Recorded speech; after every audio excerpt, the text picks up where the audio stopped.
There are few acts more horrifying than a parent killing their own child. It feels like something that should not be. The force that brought you into the world becomes the force that destroys you, that reclaims the life it once created. A terrible inversion, creation turning into destruction. This act is called filicide, the killing of one's own child by a parent. In these moments, the most fundamental human bond, the bond between parent and child, is overwhelmed by darker motivations. I want to explore a few of them: fear, revenge, fury, and even honor.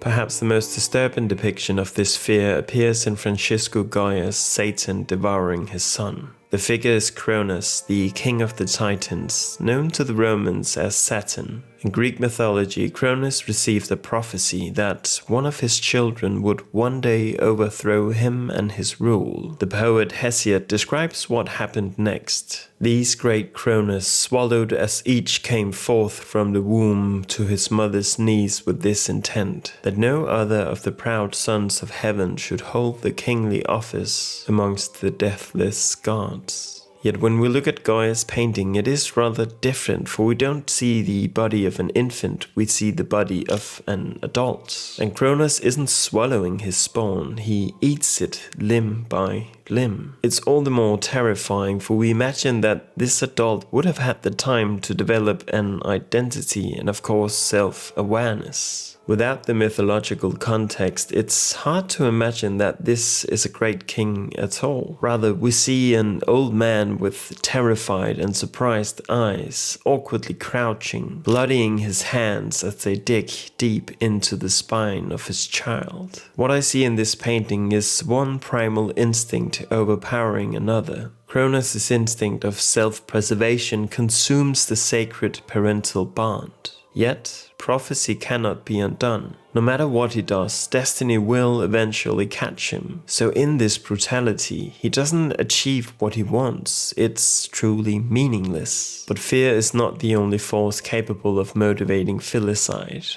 Revenge. This painting depicts Medea, one of the most infamous figures in Greek tragedy. Medea had once sacrificed everything for her husband Jason. She betrayed her own family, abandoned her homeland, and helped him obtain the golden fleece. Yet, years later, Jason abandons her. He leaves Medea in order to marry the daughter of the king of Corinth. And what follows is one of the most shocking acts in ancient literature. Medea decides to murder their children. The playwright Euripides gives Medea a moment of terrible clarity before the act, for she admits that she knows exactly what she's about to do. I know indeed what evil I intend to do, but stronger than all my afterthoughts is my fury. Medea understands that the act is monstrous, yet revenge proves stronger than reason. The dagger in the painting is what changes everything. Without it, I imagine a mother fleeing with her children, protecting them from harm, the children entangled in her bosom. Medea shields them with her back, but the dagger is there nonetheless, and by killing their children, she destroys the future Jason hoped to build for himself. The children are mere instruments in a punishment directed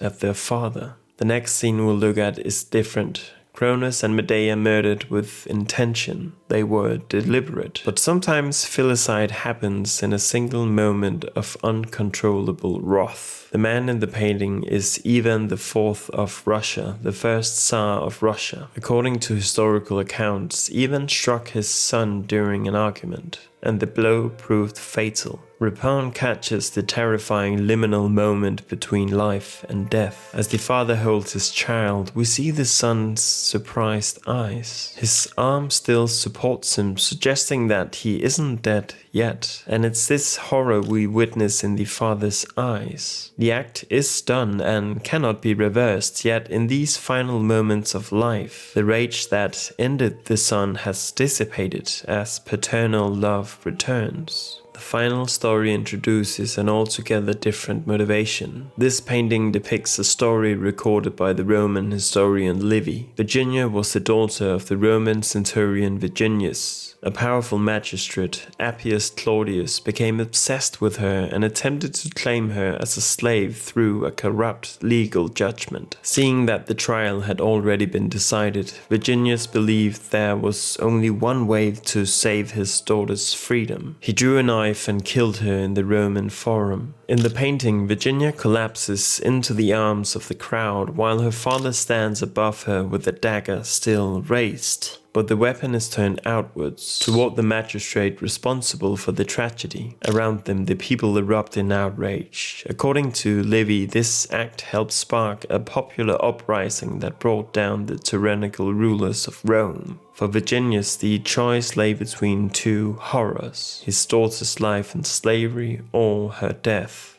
He chose the latter. Fear, revenge, fury, and honor. Each of them proves powerful enough to overwhelm the most fundamental human bond, the bond between a parent and their child. What makes these stories so disturbing is the terrible inversion they reveal. The same force that once created life becomes the force that reclaims it.